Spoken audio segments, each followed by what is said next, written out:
Lesia Tsurenko comes out into the enormous din that they have here at the Porsche Tennis Grand Prix.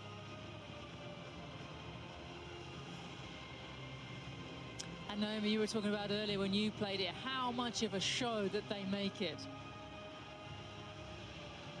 I think you can see here. A wonderful return for the champion here 2 years ago. Laura Siegemund in her trademark compression black socks, very much like Bethany Macker. Sounds very chick-chack in the chair. A lot of experience there. Okay, Lesia, you want platinum side or gold side? All yours, Lisa. Laura, receive. Stay. Photo, please, girls. Siegemund winning the toss and electing to receive.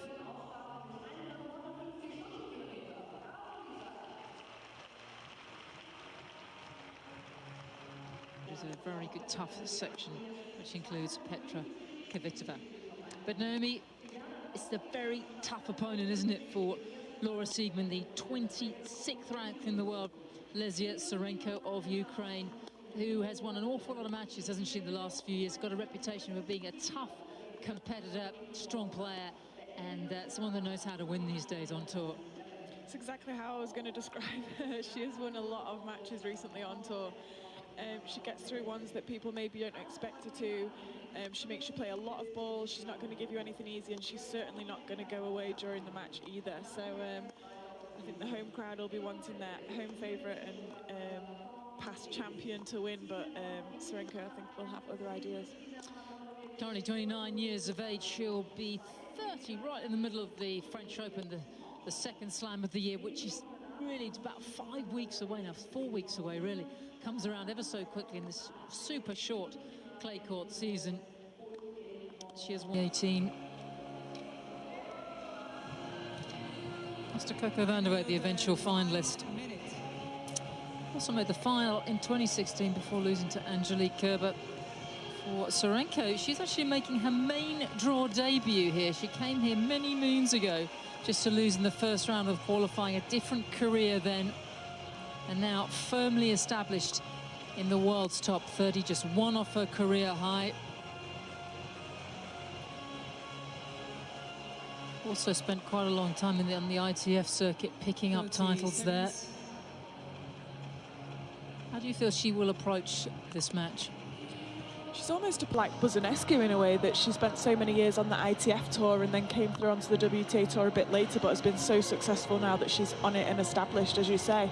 I think we're going to expect Tsurenko to be the more consistent, maybe predictable player. I think she likes to play a bit flatter, whereas I think we'll see Siegemund mixing up her spin with the slices. I expect, as I say, to see a lot of drop shots. But yeah, I'm expecting a lot of competitiveness from both players, and I think it's got the potential to be a long one. Well, we better get comfortable then, Naomi. That'll be interesting, won't it? Two players that have developed a little later in their careers. Some of those will be done tomorrow. The top players, Osaka, Kerber, Pliskova, last year's champion, and Kvitova. Lesia hails from a place called Vladimirek, which is about 4 hours drive west of Kiev, the capital. Pretty close to the Polish border. Certainly wasn't hothoused from a young age in some Spanish or American academy. She didn't really start to take tennis seriously until she was 17, when she moved to Kiev on her own to study at the Physical Education Academy. It is between academics and tennis, because her father worked in international relations for a nuclear power plant, which must be the world's most impossible job. He's now retired. I hope he's having a good rest. Her mother's an economist. Her $6 out on the tennis tour, and a really comfortable start for the Ukrainian against the former champion. I'm interested to see how Siegemund settles that. There must be a lot of emotions coming onto this court, because nobody expected her to win a couple of years ago. That was a... Up to it, but she just can't stop her body weight. She just doesn't like moving on the clay. You see some players might slide into it, but she kind of takes these mini steps to try and stop. For a combined men's and women's event at altitude at the Kaha Mahika with its 3 sliding roofs, and a wonderful event that is. And on to Rome, couldn't be more different at the Foro Italico, from the ultra-modern to one of the most picturesque tennis venues in the world.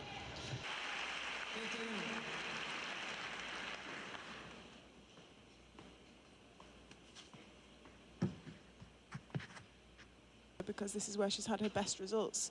As you say, I don't think people would have put money on for her to win it when she did that year against Mladenovic in the final.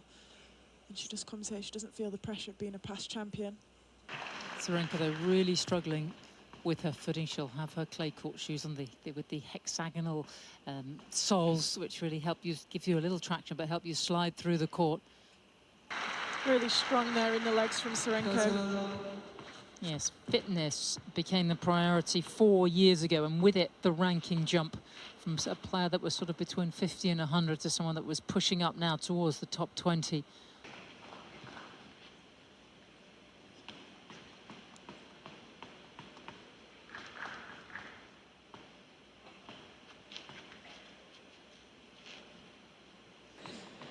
I know that feeling. So first game in this opening set that has gone to juice. The nets here are so loose. They're using the same ball as they will be at the French Open. She likes to mix her play up, Siegmund. I'm not sure her return was hit well enough to follow it in there. Got to go for it once you've committed to it.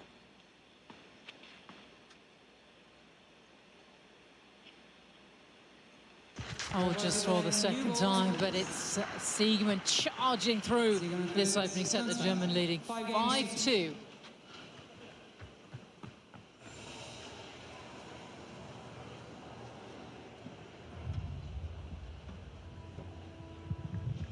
Around the court at the moment, and it's really exposing her movement struggles that she has on this surface. As we were saying, usually on a hard court you would class Tsurenko as one of the best movers, but she just doesn't slide around and change her direction as well on clay.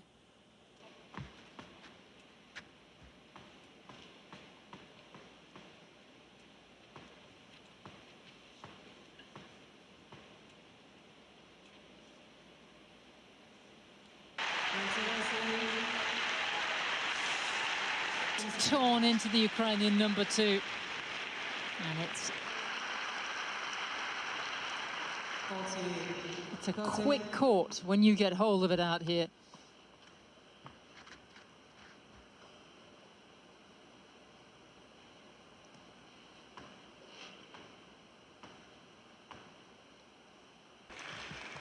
You can see her intentions of what she's trying to do, but she's just not quite done it at the right moments.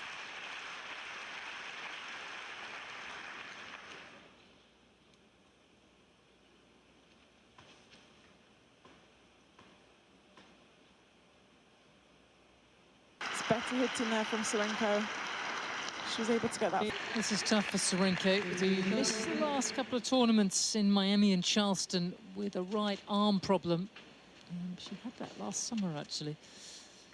But apart from that, so she hasn't competed for a good month or so. Yeah, more than that, about 5 or 6 weeks, actually. Siegmund's not an easy player to play to come back against. No, it's a tough draw.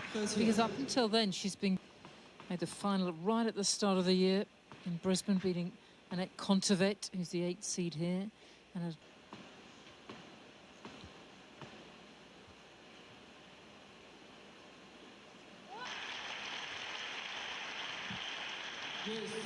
Great serve there from...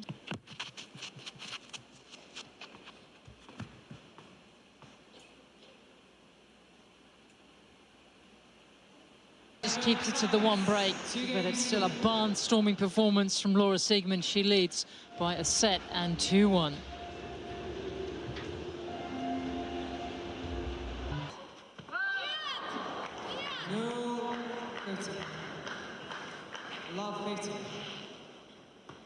Well, I thought we might see a shift of momentum in the last changeover, but looks like it.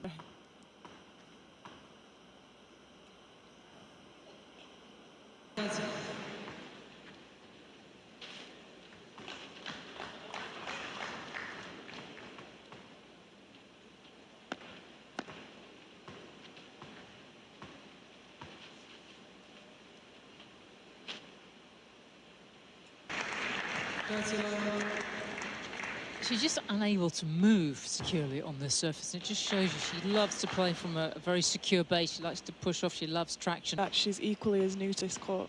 I mean, she might have played more matches in previous years, but this specific one is just... And I think it does take a while. I mean, even though they've really improved the court surface, it's not the ice rink that it used to be. You can see that she needs a few more reps out here to be comfortable enough. But Tsurenko extends her stay out here on the centre court. Siegemund within one game of a second round berth.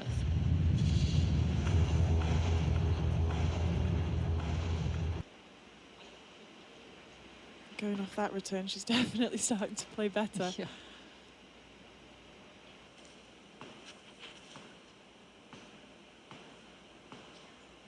That's that T serve on the ad side that we saw on the statistics. She's hitting most of the time on the ad side of the court.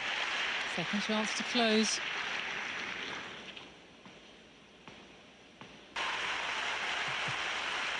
Just took her 67 minutes to progress through once more into the second round.